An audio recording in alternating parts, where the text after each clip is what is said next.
Halo semuanya, selamat datang di video pembelajaran matematika. Pada video kali ini, kita akan belajar tentang transformasi geometri. Sebuah materi penting yang ternyata ini sangat dekat dengan kehidupan sehari-hari. Oke, kalian tahu nggak sih apa itu transformasi geometri? Jadi, transformasi geometri ini adalah cara untuk mengubah posisi, arah, ataupun bentuk suatu bentuk di kehidupan.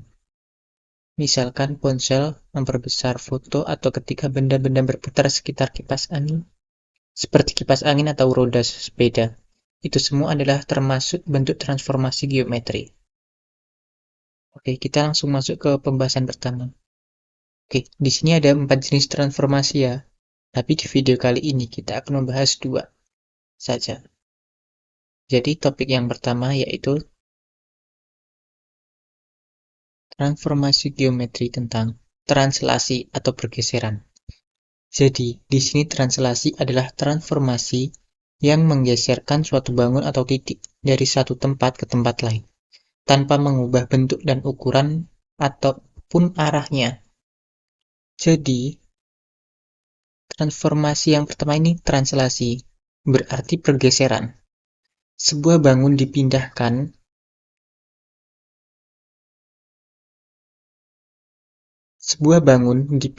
dari satu posisi ke posisi lain sejauh vektor, tanpa mengubah bentuk ataupun ukurannya. Nah, jadi benda ini dipindahkan sejauh vektor arahnya. Oke, kita coba masuk ke contoh. Coba perhatikan teman-teman bagian titik koordinat ini. Misal, kita punya titik koordinat yaitu di titik min 3,4. Titik ini akan ditranslasikan sejauh vektor arahnya. Misal, oke. Di sini kita dapatkan setelah ditranslasikan titiknya yaitu 3,2.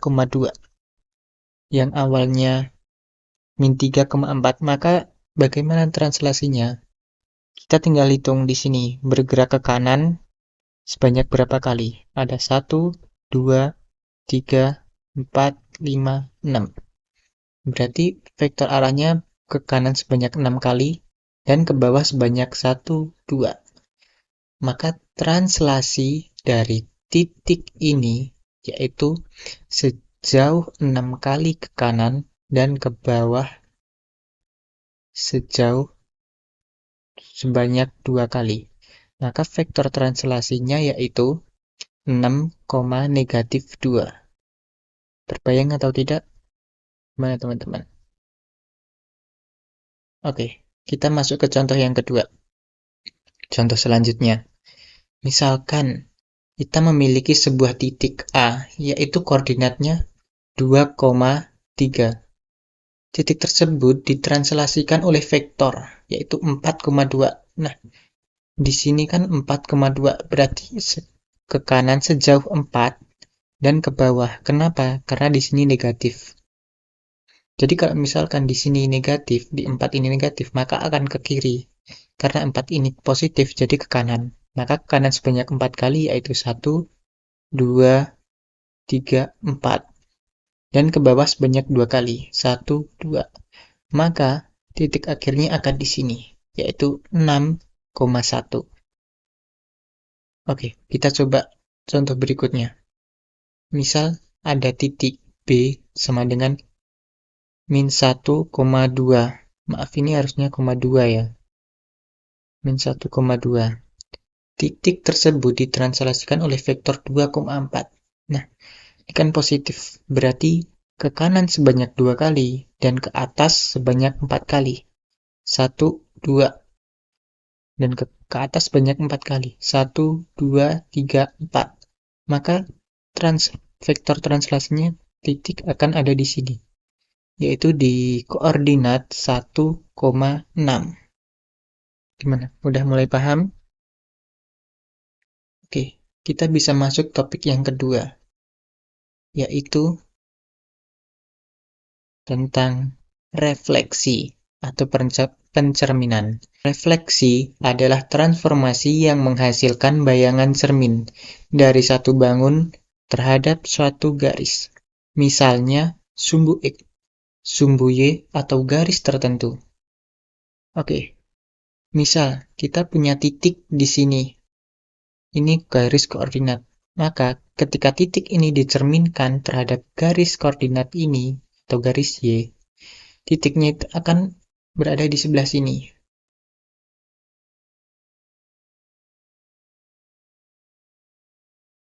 Nah, titik koordinat yang awalnya min 3,3 akan berubah menjadi 3,3. Jadi jarak ke sini, ke sini, ke sini, dan ke sini ini akan sama ketika pencerminan.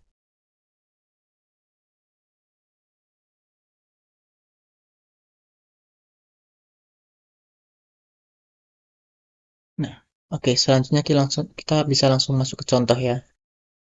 Misal, kita ada titik 3, kita memiliki titik A, yaitu 3,1. Kita translasikan, refleksi atau pencerminan terhadap sumbu Y, yaitu sumbu yang tegak ini ya. Maka titiknya akan berada di mana kira-kira? Yang sesuai. Ya, benar. Di sebelah sini ya.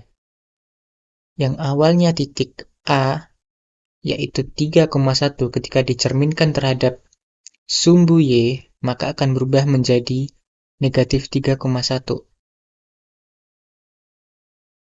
Jarak dari titik A ke sini yaitu sebanyak 3, di sini juga. Nah, jadi kesimpulannya, jika dicerminkan terhadap sumbu Y, AX, Y ini akan aksinya akan menjadi X negatif Y. Oke, misalkan kita tercerminkan terhadap garis Y sama dengan X. Maka titik di sini akan bergeser. Yang awalnya di sini berubah menjadi di sini. Yang awalnya A ini 3,1, maka akan berubah A aksen menjadi 1,3. Jadi kesimpulan umumnya, jika dicerminkan terhadap Y sama, jadi arti umumnya jika dicerminkan terhadap Y sama dengan garis Y sama dengan X, maka titik A, X, Y ini akan berubah jadi A aksen Y, X. Oke, jika kita cerminkan terhadap titik pusatnya atau 0,0, maka titiknya akan berubah menjadi di sini. Yang awalnya 3,1 akan menjadi min 3, min 1. Karena kita anggap titik 0, titik pusatnya ini sebagai cermin. Jadi arti umumnya yaitu jika dicerminkan terhadap titik pusat 0,0, di mana A yaitu X, Y, ini akan berubah A aksennya menjadi negatif X, negatif Y. Gimana? Paham? Oke, mungkin sampai di sini dulu yang bisa saya sampaikan. Kurang dan lebihnya saya mohon maaf. Sekian, dan sampai ketemu di video selanjutnya.